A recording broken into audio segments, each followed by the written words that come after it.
حضرت عبد المطلب یہ آب زمزم کا کنواں کھودتے ہیں، تو پھر بات یہ آ جاتی ہے کنویں پہ کس کا حق رہے گا۔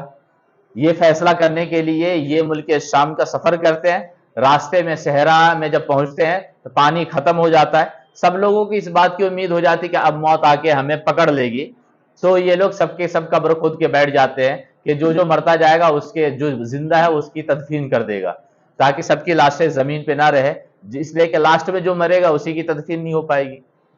لیکن پھر بعد میں فیصلہ کرتے ہیں کہ بھائی ہاتھ پہ ہاتھ دھرے بیٹھے رہے تو اس سے کچھ ہونے والا نہیں ہے، پانی کی تلاش میں نکلتے ہیں، باقی جو ہوگا ہوگا، زندگی کی جد و جہد کریں گے تو اللہ تعالیٰ زندگی عطا کر دے گا۔ تو سب لوگ راضی ہو جاتے ہیں اور اونٹ پہ بیٹھ کے جیسے چلنے کی کوشش کرتے ہیں، اور حضرت عبد المطلب اپنے اونٹ کو اٹھاتے تو اللہ تعالیٰ ان کے اونٹ کے پیروں کے نیچے سے پانی کا چشمہ جاری فرما دیتا ہے، تو لوگ اسے پانی پیتے ہیں، اور جو مخالف پارٹی تھی انہیں بھی بلا کر پلاتے ہیں، حالانکہ ان کے ساتھی منع کرتے تو یہ کہتے کہ اگر ہم نے انہیں پانی نہیں دیا تو ہمیں ان میں کیا فرق رہے گا۔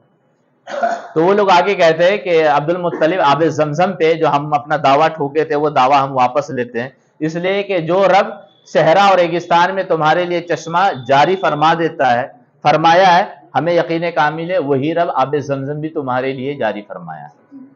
یہ بات سمجھ میں آ گئی، ہم یہاں تک بات کیے تھے۔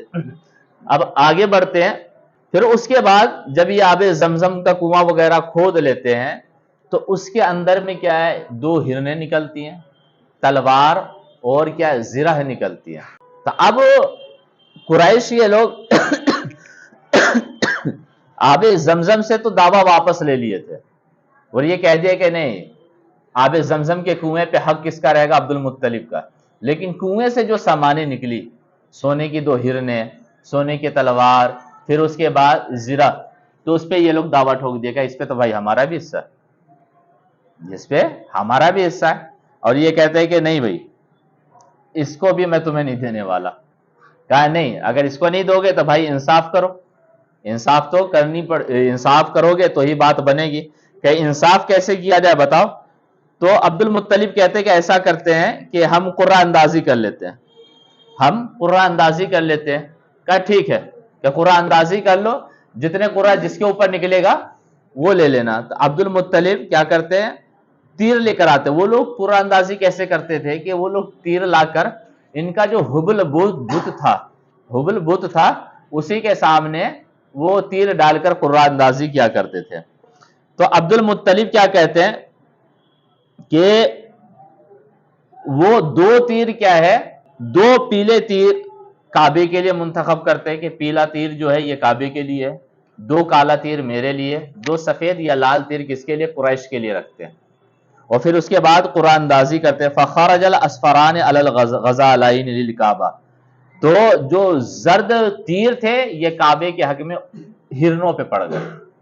تو یہ بات سمجھ میں آ گئی کہ سونے کی جو ہرنیں ہیں یہ کعبے کے لیے، اور جو 2 کالے تیر تھے اسودان علی الاصاف والذراع لہو، یہ تلوار اور زراع پہ پڑتی ہیں، اور یہ عبد المطلب کے لیے تھے کالے تیر۔ یہ کالے تیر کس کے لیے تھے، عبد المطلب۔ حضرت عبد المطلب کالے تیر کو اپنے لیے مقرر فرما لیے تھے، اور قریش کا تیر خالی رہتا ہے، تو وہ لوگ خالی ہاتھ رہ جاتے ہیں۔ پھر اس کے بعد یہ کرتے یہ ہے کہ وہ جو لیتے ہیں ہرنے لیتے ہیں، ہرنوں کو پگھلا کر کعبے کا جو دروازہ ہے وہ سونے کا بنا دیتے ہیں، یہ کعبے کا دروازہ سونے کا بنا دیتے ہیں۔ سیرت الحلبیہ کے اندر ہے کہ عبد المطلب جو ہے یہ پہلے انسان ہے جو کعبے کا دروازہ کیا ہے، سونے کا بنا ہے۔ فَكَانَ أَوَّلُ ذَهَبٍ حُلِّيَتْ بِهِ الْكَعْبَةُ، اور یہ ہرنوں کا سونا یہ سب سے پہلا سونا تھا جس کے ذریعے جس سونے کو کعبے کی دیوار پہ چڑھا دیا گیا۔ یہ بات سمجھ میں آ رہی ہے؟ تو سب سے پہلے سونے کی ہم یہ کہہ لیں کہ سونے کا دروازہ کعبے کے لیے کون بنایا، عبد المطلب۔ تو یہ بہت سارے کام ایسے کیے ہیں۔ پھر اس کے بعد یہ جو تلواریں تھی سونے کی اسے بھی دروازے میں لگا دیے۔ یہ بات سمجھ میں، دروازے ہرنوں کو پگھلا کر سونا دروازے میں دروازہ ہی بنا دیا گیا۔ پھر اگر اس کے اندر کیا کسی چیز کی کمی پڑی تو جو تلواریں ان کی تھی، ان کے نام پر نکلی تھی، ان تلواروں کو بھی یہ پگھلا کر کیا ہے دروازے میں ہی لگا دیے۔ تو کہا گیا کھانے کعبے کے لیے سب سے پہلے سونا جو وقف کیے یہی ہے عبد المطلب۔ علامہ ابن اسحاق یہ لکھتے ہیں کہ حضرت عبد المطلب نے کنواں کھودا، رب تعالیٰ نے آب چشمہ زمزم کی طرف ان کی رہنمائی کی۔ ان کو پتہ نہیں تھا کہ زمزم کا کنواں کہاں ہے، وہاں تک رہنمائی اللہ تبارک و تعالیٰ فرمایا، تو ان کو اس شرف اور مرتبے کے ساتھ مختص کر دیا گیا کہ آب زمزم کے کنویں پہ مالکانہ حق انہی کا رہے گا، چونکہ ان کے والد محترم، ان کے باپ دادا حضرت اسماعیل علیہ السلام کی میراث ہے یہ، تو انہی کے خاندان کے ساتھ کیا ہو گیا، مختص ہو گیا، خاص ہو گیا۔ اب یہ بھی دیکھیں کہ یہ کنواں جب جاری ہوا نا، تو اس کنویں کو جب بند کر دیا گیا تو بہت سارے لوگ کعبے کے اندر کیا کنواں کھود لیے تھے، بہت سارے لوگ، اس لیے کہ پانی وہاں نکالنا بڑا مشکل تھا، جہاں پانی نکلا وہیں وہ کنواں کھود لیے۔